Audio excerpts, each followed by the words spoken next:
मैं हूं विनय सिंह। पारा सिस्को में सबसे लेटेस्ट अपडेट इस समय है कि सरकार ने एक मंत्रिमंडलीय स्तर पर उपसमिति बनाने का निर्णय लिया है और पूरी आज बात बताएंगे आपको कि इस समय लक्ष्मण गिलुआ ने क्या कहा है और साथ में आज किन किन विधायकों के घर पर पारा सिस्को ने घेरा डालो डेरा डालो कार्यक्रम का आयोजन किया।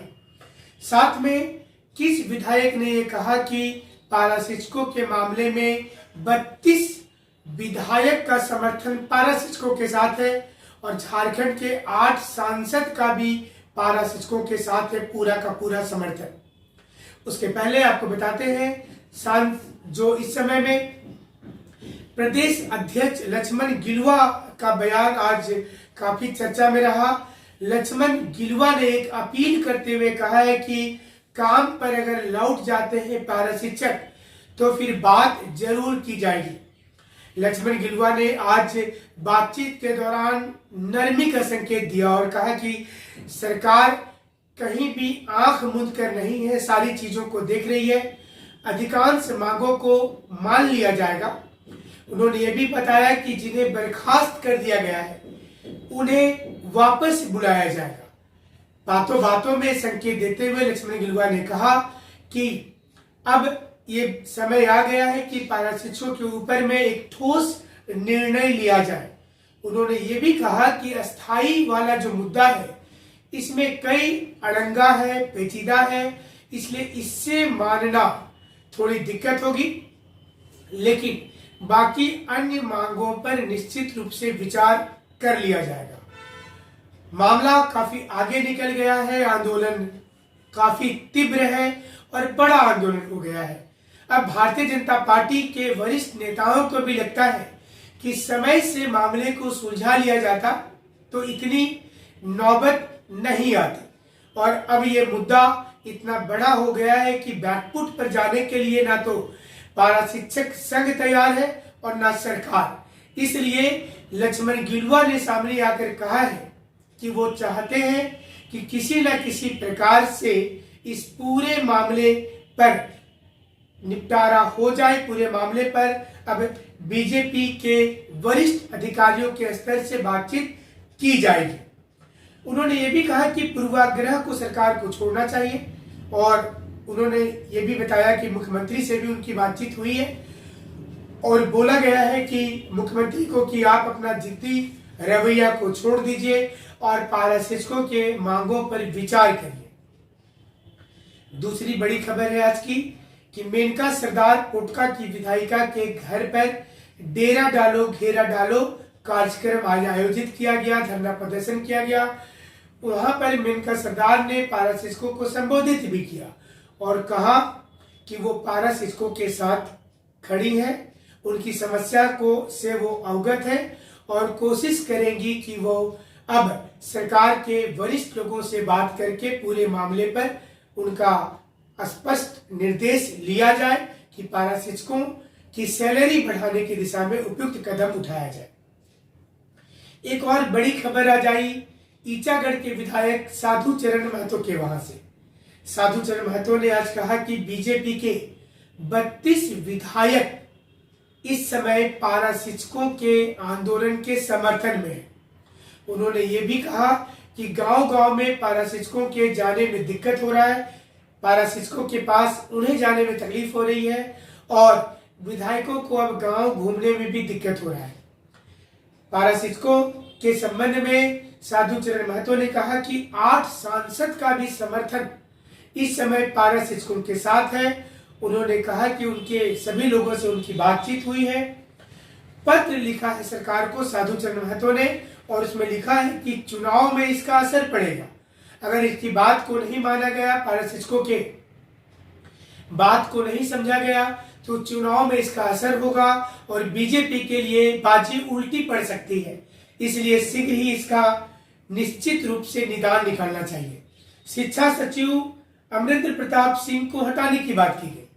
आज साधु चरण महतो ने कहा कि वो बात करेंगे कि शिक्षा सचिव एपी सिंह को हटाया जाए, जिन्हें किसी भी प्रकार के नियमों की जानकारी नहीं है और वह सरकार को गलत निर्देश दे रहे हैं, उनका ध्यान भटका रहे हैं।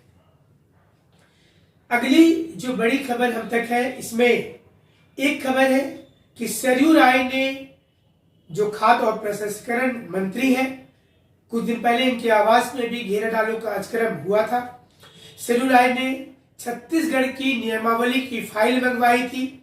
फाइल को देखने के बाद कहा था कि वो सरकार से बात करेंगे, और इस सिलसिले में सरयू राय ने मुख्य सचिव सुधीर त्रिपाठी से और कार्मिक सचिव के खंडेलवाल से बात किया, और बात करने के बाद उन्हें निर्देश दिया कि क्यों नहीं इसका निपटारा किया जा रहा है, जल्द से जल्द इस मामले को देखना चाहिए।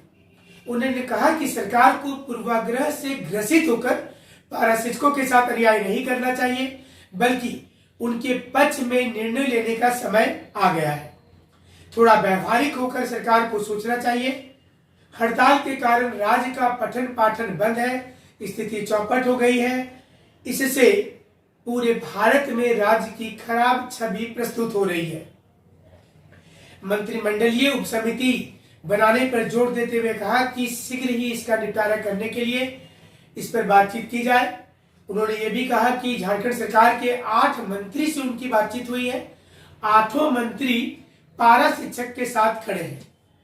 मुख्यमंत्री इतना इगोइस्टिक हो गए हैं, हालांकि ये बातें खुलकर उन्होंने नहीं कहा, लेकिन जो चीजें सामने आ रही है, जो इनसाइड स्टोरी है, हम आपको ये बता देते हैं कि इस समय मुख्यमंत्री को लेकर विधानसभा के अंदर झारखंड सरकार के मंत्रियों के बीच भी और विधायकों के बीच भी एक अंदर ही अंदर एक रणनीति बन रही है, और इसमें मुख्यमंत्री को मनाने की भी कोशिश है कि सारे मुद्दे को जल्द से जल्द सुलझा लिया जाए, एक तरफा निर्णय नहीं हो। झारखंड में पहले ये बातचीत आई थी कि कुछ विधायकों को कैबिनेट में जगह नहीं दिया गया है, उनकी अनदेखी की गई है।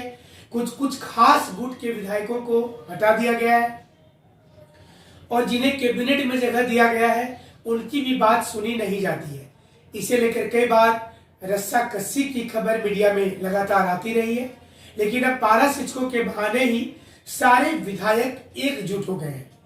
32 विधायक एक साइड खड़े हैं। बहुत कम विधायक अब इस पक्ष में है कि पारा शिक्षकों की सैलरी नहीं बढ़े, इन्हें अस्थायी नहीं किया जाए। अधिकांश लोग मानते हैं कि इन्हें अस्थायी कर देना चाहिए, और समय की डिमांड है, चुनाव का वक्त आ गया है। ऐसे में सरकार ने जो वादा किया था चुनाव के पहले, उस वादे को निभाने का भी समय है। उम्मीद की जा रही है कि सरकार इसमें कई सचिव स्तर के पदाधिकारियों का तबादला करेगी। जो हम तक इनपुट खबर है, सूत्रों के पास से जो जानकारी आई है, इसके मुताबिक सरकार पारा शिक्षकों के साथ अब नरमी का रुख अपनाएगी। जिन्हें बर्खास्त किया गया है, उन्हें बर्खास्तगी की चिट्ठी उनसे वापस ले ली जाएगी। हमने एक खबर आपको बताया था कि 280 लोगों के ऊपर कार्रवाई की गई है। अलग अलग क्षेत्र से विज्ञापन भी निकाला गया था कि जो लोग लगातार अनुपस्थित हैं उनके ऊपर कार्रवाई की जाएगी। कुछ लोग अलग अलग डिस्ट्रिक्ट में इससे डरकर नौकरी में वापस आ गए हैं, लेकिन अभी भी 95% पारा शिक्षक हड़ताल कर रहे हैं और एकजुट होकर के हैं। ये अच्छी बात है कि पिछली बार की तरह इस बार विभाजन नहीं हुआ है और एकजुट होकर के एकीकृत पारा शिक्षक संघर्ष मोर्चा जो है वो आंदोलन कर रहा है। इससे उम्मीद की जा रही है कि सरकार इसी चीज को देखते हुए अब थोड़ी नरमी का संकेत दे रही है। प्रदेश अध्यक्ष लक्ष्मण गिलुआ के बयान से तो यही नजर आता है। मुख्यमंत्री से भी बातचीत हुई है प्रदेश अध्यक्ष की, और भी दूसरे स्तर पर भी अब ये चीजें सामने आ रही हैं कि कम से कम पेमेंट जरूर बढ़ेगा। हालांकि सरकार के स्तर से ये बातें सामने आई थी कि 10% और 20% की एक फॉर्मूला बनाकर सैलरी बढ़ाई गई थी। अब उसको और अधिक इंक्रीमेंट किया जाएगा, ज्यादा सैलरी बनाई जाएगी और इसके बाद एक उपसमिति बनाई जाएगी। फिलहाल सरकार अस्थायीकरण करने के मूड में नहीं है। हमारे पास जो जानकारी है इसके मुताबिक सरकार सैलरी बढ़ा देगी, उपसमिति बना देगी, हड़ताल तोड़ने के लिए बोल सकती है, और उसके बाद फिर सरकार के पास रिपोर्ट आएगी, तभी निर्णय लिया जाएगा। झारखंड हाईकोर्ट में भी मामला है और छत्तीसगढ़ के मामले को देखा जा रहा है कि क्या वह चीज झारखंड में सीधे तौर पर लागू किया जा सकता है। हमारे साथ आप ऐसे ही बने रहिएगा, जो लेटेस्ट अपडेट रहेगा हम आपको जरूर बताएंगे। और आपके पास भी कोई फोटोग्राफ हो, अपडेट हो, तो हमारा व्हाट्सएप नंबर है 9431156794। कई ऐसे शुभचिंतक हैं जिन्होंने हम तक वीडियो भेजा है। शिवा पांडे ने भेजा है कई वीडियो, महेश मुर्मू ने भेजा है, और भी कई लोगों ने भेजा है। उम्मीद करते हैं कि आप भी सच्चा वीडियो हम तक जरूर भेजिएगा। हमसे जुड़ने के लिए बहुत बहुत शुक्रिया। नमस्कार।